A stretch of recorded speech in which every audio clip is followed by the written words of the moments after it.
All right, so next up, let's take a look at Duke versus James Madison. Duke versus the Dukes.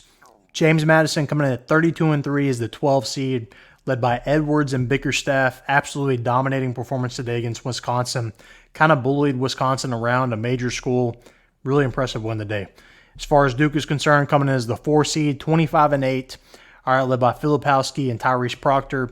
Kind of a too close for comfort game against Vermont today that really didn't look like a Duke team to me. All right. They kind of had some questionable things. They would get a turnover and then turn over right back. All right. Like they would steal the ball. I think 3 possessions in a row. They stole it.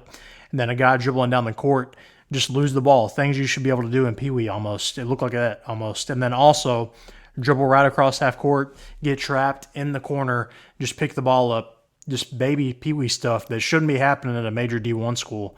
Little questionable to me. If Duke plays like that again, James Madison's going to beat them. But let's look at James Madison here a little bit. Like I said, big win over Wisconsin today. As far as tournament teams are concerned, they had a win over Michigan State in overtime to start the season. And then 2 of their 3 losses were to Appalachian State, which also I really don't know how Appalachian State missed the tournament. All right, not only did they beat James Madison twice, they also beat Auburn. Other than that, they only had 5 losses. So I'm surprised Appalachian State didn't make the tournament, but anyways. And then as far as Duke is concerned, all right, kind of a weird year for Duke as far as they have not beaten North Carolina.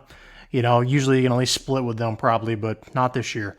Let's see, losses to Arizona by single digits, a win over Michigan State, win over Baylor, all tournament wins, win over Clemson, and then 2 losses to North Carolina, like I said. All right, so I think this game's going to be a pretty good game. All right, if Duke plays like they did today, and if James Madison plays like they did today, James Madison wins this game, probably running away. I don't think it's even going to be close. The key for Duke here is Filipowski didn't get going today. If he can get going, they can kind of bully down low, I think. But also, the key to Duke for making a deep tournament run to me is Tyrese Proctor. When I watched him last year in the NCAA tournament, he looked like the best player on the court at all times.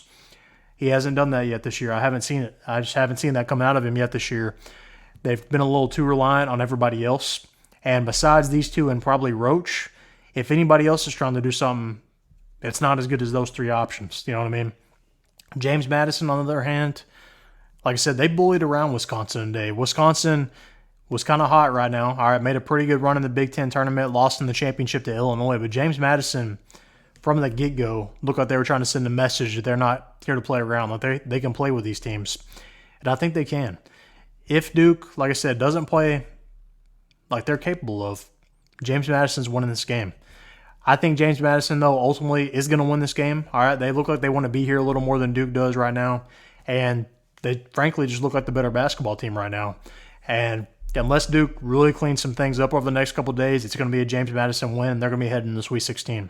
So give me James Madison here by probably 5 or less points. I think it'll be close, but I think James Madison is too much for Duke. Who do you think wins this game and why? Let me know down in the comment section. Make sure to like this video and subscribe.